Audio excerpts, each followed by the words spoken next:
Well, that could have gone better in Sacramento. How could it have been worse?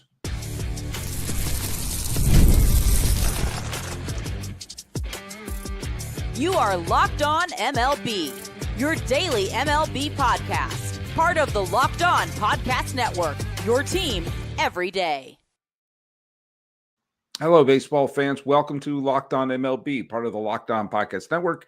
We're at your team every day. This is the daily podcast. We talk about all of Major League Baseball. I'm your host, Paul Francis Sullivan. Please call me Sully. Follow us on Locked On MLB Pods on Twitter, or whatever they're calling it these days, and on Instagram. You can follow me on Instagram. I'm at Sully Baseball Podcast. But the best way to get a hold of me is go right here on YouTube and put something right down in the comments section. Nothing to do with baseball, but I'm a Gen Xer, and he was a big part of my growing up. I kept popping up in things that I loved in pop culture. Rest in peace to the great Val Kilmer.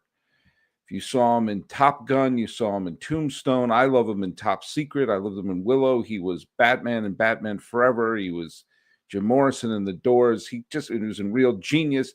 He just kept popping up. And so rest in peace to the great Val Kilmer. If you haven't seen Top Secret, which is my favorite Val Kilmer film, please go ahead and see it. All right, back to baseball. The trivia question was, who was the first person suspended for PEDs when they started doing the testing? And a couple of you said Sammy Sosa. That answer is not correct. A couple of people got it correct. Angelo, where are you? Where are you, buddy? Right here. Angelo wrote Alex Sanchez was the first to be suspended, and that is correct. He was suspended in what was it, in 2005. He played for the Milwaukee Brewers, primarily the Brewers, bounced around a little bit between Detroit, and he was suspended while a member of the Tampa Bay Rays. And then he finished up with the San Francisco Giants in 2005. So there you go. There you go. All right. I was going to talk about the first A's game yesterday, but the Jerks and Profar news kind of took precedent over that. So let's talk about it, shall we? We have two games in the books in Sacramento, the home of the Sacramento A's. It's still so ridiculous, and I'm going to say this all year long. It's ridiculous that we're playing this game that we're just calling the Athletics. Even baseballreference.com, the single greatest website in the history of planet Earth, has them just listed as the Athletics. Do you know how many teams they have on there? They have all the major league teams. They have all the defunct American Association and National Association teams. They have defunct Negro League teams. They have Mexican League team. All the minor leagues they have listed. I had on friend of the podcast, Brian Kiley. His son pitched in a non-affiliated independent minor league. We found his team in there. You can find college teams in there. And every single team they have on there has one thing in common. They have a city or region name. And then sometimes they don't have the name of the team, but they always have a place where the team is located, with the exception of one. The Sacramento A's are just listed as the Athletics. That's stupid. That's stupid with a capital stupid. Game one in front of 12,000 fans at Sutter Health Park in Sacramento. I will give the fans credit. The fans showed up for that opening day. It seemed to be festive. They seemed to realize this was an unusual ticket. There was some sell the team chants. Our good friends at the Last Dive Bar were there, and a lot of people were wearing the shirts. They'd rather be at the Oakland Coliseum. And the game was absolutely dreadful. The A's were down. Joey Estes was there. He let up 2 home runs in the first inning. It was 4-0 before the A's even got to bat. And while the A's chipped away, they made it interesting when they made 5-3 going into the fifth. They go, "Are we going to have a ball game?" The answer is no, because the Cubs scored 5 more in the fifth, and then just blew the 6 more in the sixth, and blew the doors off the dump. Carson Kelly hit for the cycle, and embarrassingly, the A's in their first time playing in Sacramento had to bring a position player into pitch. There you go, folks. Sacramento baseball, catch it. But that, and by the way, just today they played their second game today. And this one was at least a ball game. Final score 7-4. But once again, the Cubs jumped out to a 3-run lead in the first. Rooker hit a home run to make it interesting. But, in the end, the Cubs pulled away in front of 10,000 fans. 2,000 fewer fans than the night before. I'm just saying. There were a lot of things, though, in the opening day game that, I'm sorry, were just embarrassing. Sutter House Park is a terrific minor league ballpark. I went there last year, and it's kind of like a minor league version of PNC Park in that it faces Sacramento, and you can see the Tower Bridge there, and that's really cool. If they ever expanded it and made it an actual major league stadium or put a major league stadium there in West Sacramento, it's an ideal place for it. It really is, but it is a minor league stadium, and there are dopey minor league things part of it. You saw where the press had to meet. They had to meet in a little shed that it wasn't a real press room. They had to make a makeshift shed. If you left something in the clubhouse, normally clubhouses are connected to the dugout, but here you had to run out to center field to get something out there. I think it was Seiya Suzuki had to run into center field. That just seemed so Bush League. I'm not talking about Michael Bush. It seemed very minor league. And it seemed like this is a self-inflicted wound. The Tampa Bay Rays, who are also playing in a minor league ballpark and have their own issues with ownership and what they're going to do with the stadium, they've been playing well in their ballpark. They're in the new minor league digs. They had a walk-off homer in their first day. Today they won 7-0. How did they draw? I'm going to go over to MLB to see how they drew there. They had how many fans did they have there? They had 10,000 fans there. Okay, I mean, it's a Tuesday night, it's a school night, but that was out of necessity. The hurricane blew the roof off of Tropicana Field. This is a self-inflicted wound, and there more than one Cub player who was looking around going like, why are we here? Why aren't we playing in Oakland? What's going on here? But there were other things about it just seemed kind of Bush League. I was listening to the game. I was listening on the MLB app. I was washing dishes. I watched the opening ceremonies and everything. First few innings, the game was getting terrible. I'm washing the dishes, and the radio signal goes out. They go to, ironically, the Bay Area and say, we're having technical difficulties. Cubs scored 2 more runs. We're trying to get it back as soon as we can. Putting the team on the radio, on a national radio feed, was a little too much for this operation. Of course, they also had to stop because of a drone. The A's drone was flying around, and I guess trying to get a shot, or I don't know, a guy named Clive was operating it too low. Again, seems kind of Bush League. And even the opening ceremony was just weird. And again, all the A's players wore number 24 in honor of Rickey Henderson. I'm fine with that. Rickey Henderson is the greatest player in Oakland A's history. He's the greatest player in Philadelphia, Kansas City, Oakland, Sacramento A's, wherever the A's have played. Their greatest player was Rickey Henderson. And they all wore number 24 in his honor. Here's the problem with that. First of all, it's the first night in Sacramento. And it's not like this is a star-studded team. This isn't the 1998 Yankees. It's like, hey, which nondescript white guy is that? Or which skinny Dominican guy is that? I can't remember. Forgive me if some of the players just kind of blend together after a while. And it's tough to tell them apart without a number and a name on their back. So that was a little weird, but the weirdest part was, and I felt bad for the woman who did the public address announcements here, but for whatever reason, for every player who was introduced, and they had to run in from center field down this long line of people, Sacramento. Oh, sorry, am I not supposed to mention they're in Sacramento? Shh, in the mysterious location that they're playing in.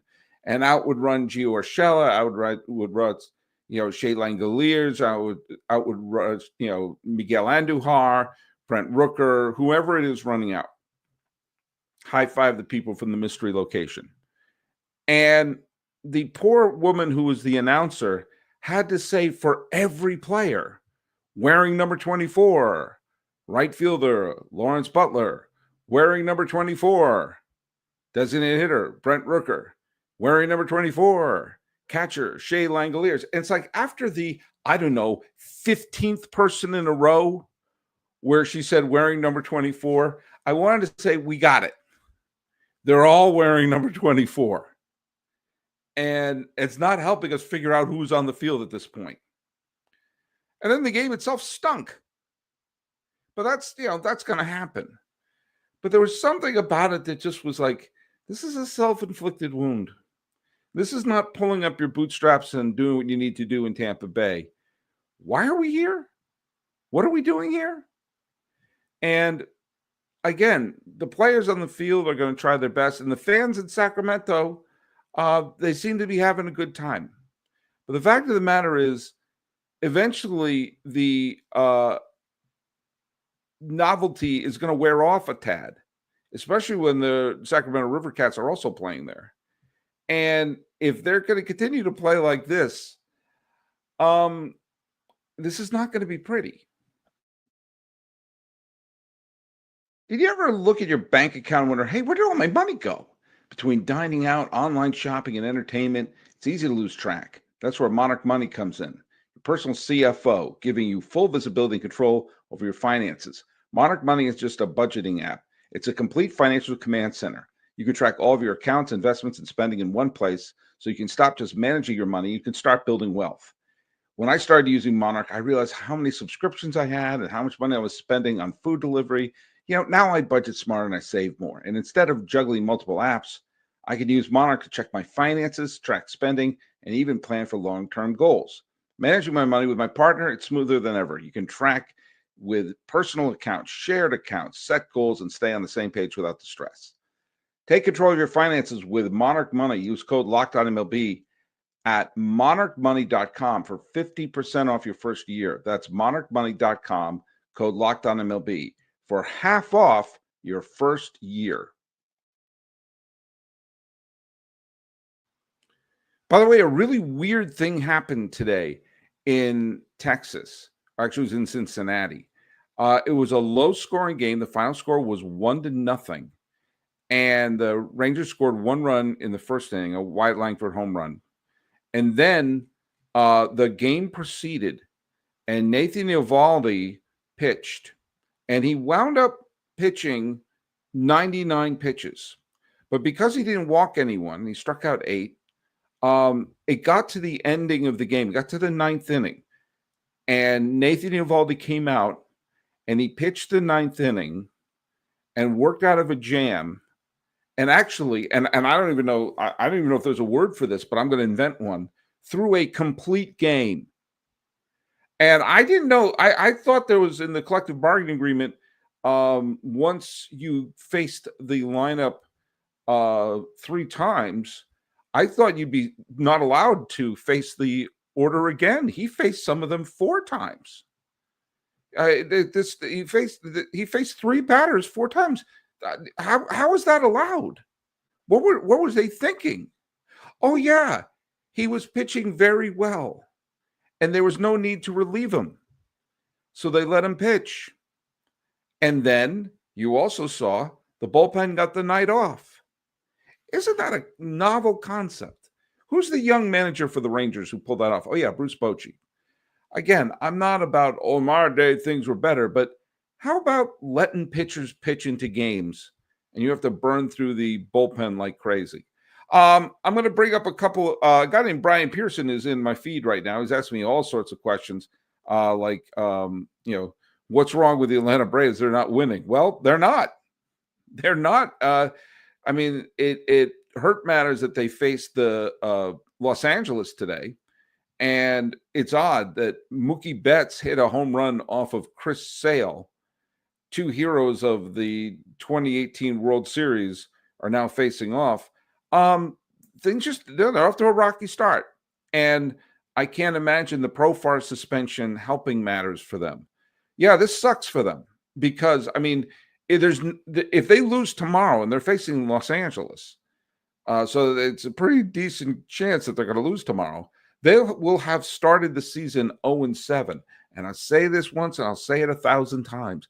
It's never the right time to drop a week of games.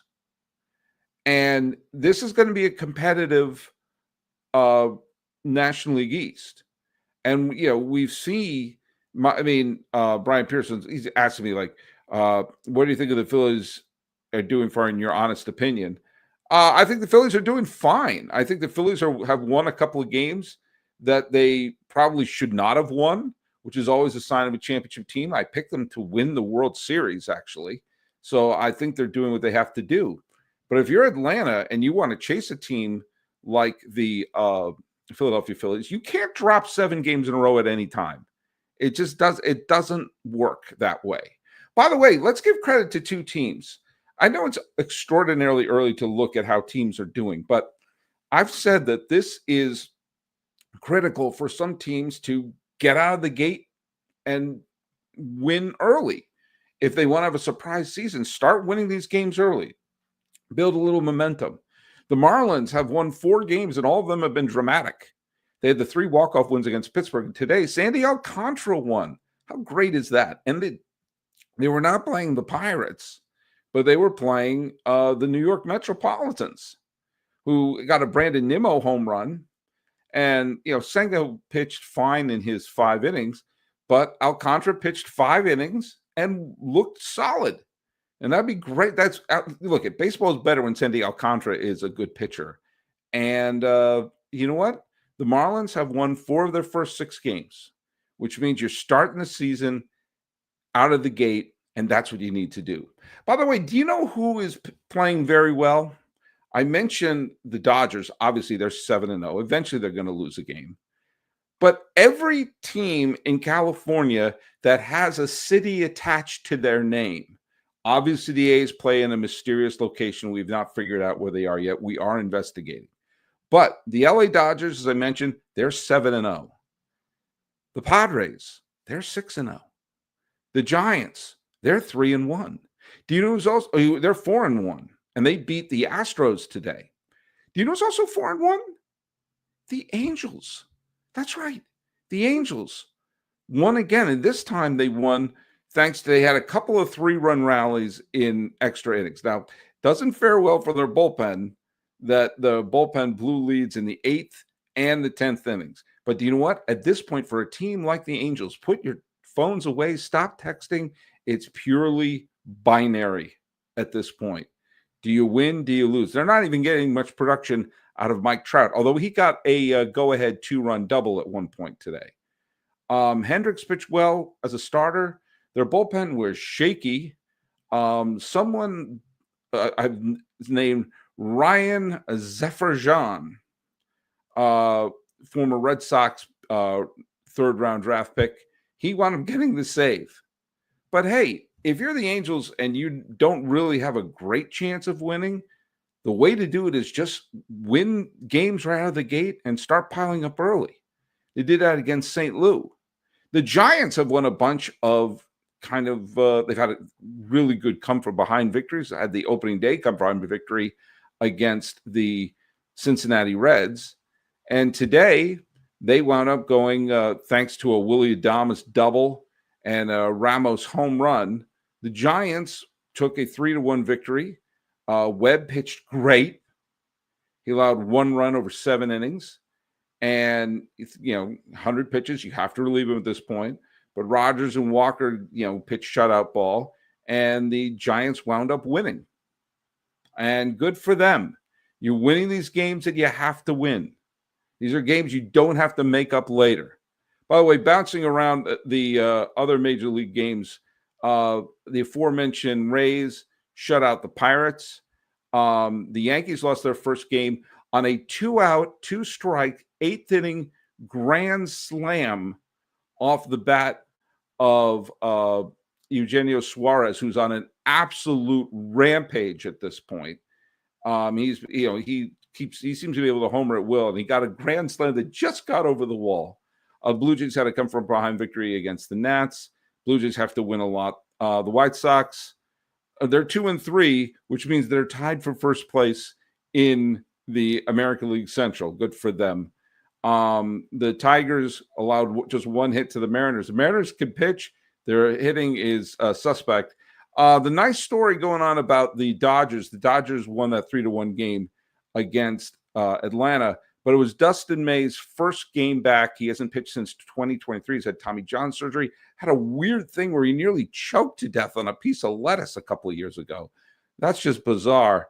But if Dustin May can come back, and he's had a ton of injuries and he's missed a lot of time. Oddly, the most number of innings he's pitched was in the COVID year. But if he's back, that's like another arm that is in that Dodgers system. The Dodgers will eventually lose a game. They will not go 162-0. They will eventually lose a game. But here's the deal. They are playing absolutely out of their mind. And yet, there's a team that is just half a game behind them.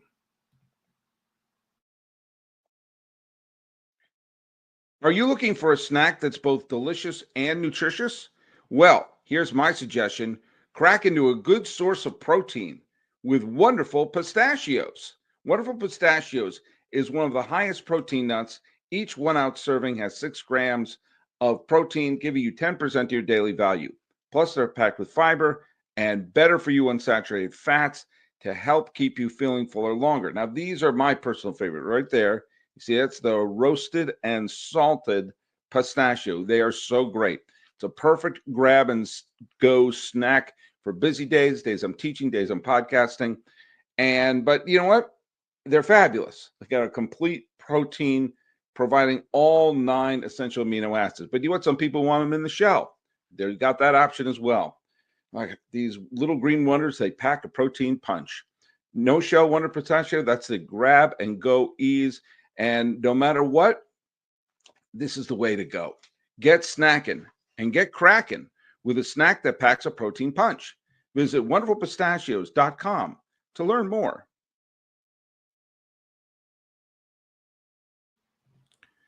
Thanks so much for making Locked On MLB your first listen. Check out some of the other great shows, including Javi Reyes, who's the host of Locked On Padres. He's been there for a bunch of years, and let me tell you something. The Padres are darn good this year, and Javi Reyes, he's even better. Now, I mentioned the Padres. The Dodgers are off to that 7-0 start. They won the 2 games in Japan, and they're invincible, they're invincible, they're invincible. The Padres are only half a game behind them. You can't be looking at the standings at this point, except the fact this whole idea of the Dodgers being invincible, unstoppable, and everything like that. Padres are not exactly slouches themselves. Jackson Merrill got a big home run today. Michael King struck out, I think, everybody. And the San Diego Padres are now 7-0. 6-0. Sorry, they won 7-0, and now they're 6-0 in the standings. They won 7-0. I looked at the 7, and there you go. Cronenworth got a pair of hits today. They brought in Iglesias, and he's been hitting well recently. King did not allow a run in 5 innings. Of course, no one can pitch. You're not allowed to pitch beyond that. Who does he think he is? You think he thinks he's Nathan Eovaldi? He struck out 11 and walked 1. And then Estrada, Matsui, Adam, and Cruz, 0-0-0 right across the board against Cleveland, a team that is, currently tied for first in the Central. There's, by the way, just why I'm having a little bit of fun with that. The White Sox, Guardians, Tigers, and Royals are all 2-3 right now. They're playing 400 ball right now in the first 5 games of the season, but they're all tied. So each one of those teams will have on their baseballreference.com page for 2025 at least one day where they are listed as first place. But the Padres, this is important for them. The Dodgers are off to this unbelievable start, and Padres are hanging around. Just like, yeah, go ahead, have your great start. When you stumble, we'll be right there. In fact, the Padres have a better run differential. They're plus 22. That's the best run differential in baseball right now. In a 5-game sample size, but still, or a 6-game sample size, I guess. But still, the Padres are doing everything they can, which shows you that every team in California that has designated a city to their team, even if it's incorrect, like the Los Angeles Angels, they don't play in Los Angeles. But the Angels have right now the best record in the AL West. And the Dodgers and Padres and Giants have the Dodgers, Padres, Giants, and Angels have combined for 2 losses this year. That's a good start. That's a very good start. And so we'll see what happens. We got a full slate of games coming on tomorrow. We'll see if the Yankees aren't going to have a perfect season, but we're going to see how the Padres and the Dodgers do. Early games going on tomorrow include the Rangers and the Reds. And by the way, that's another important reason.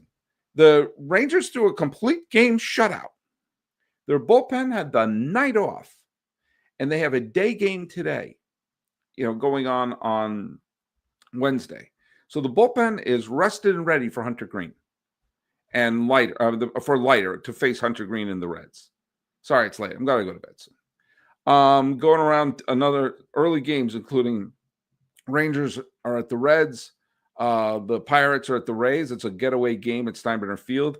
The Royals and the Brewers are on the win column. The Angels, can they make it 5-1 with Kikuchi against Sonny Gray? The Twins and the White Sox. Can the White Sox reduce their magic number? Nats and the Blue Jays, which would have been an Expos Blue Jays game many years ago. And, of course, the A's and the Cubs are playing their first day game. The first day game of Sacramento is tomorrow afternoon.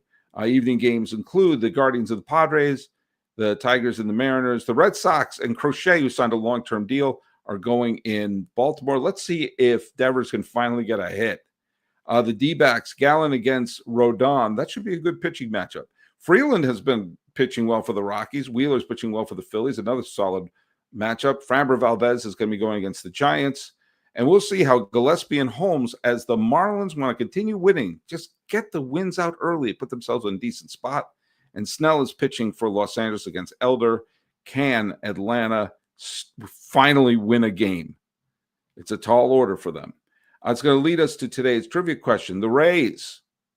Seems like a simple one, but there you go. The Rays ask, who is the all-time hits leader in Rays history?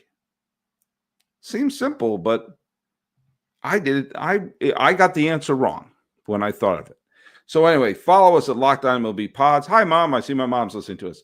Follow us at Locked On MLB Pods on Twitter, or whatever they're calling it these days, on Instagram. I'm your pal Sully. I'm at Sully Baseball Podcast on Instagram. Talking about the not exactly smooth transition to Sacramento baseball, and all the other California teams are doing fine. Thank you very much. This has been Locked On MLB. I am your host, Paul Francis Sullivan. Please call me Sully.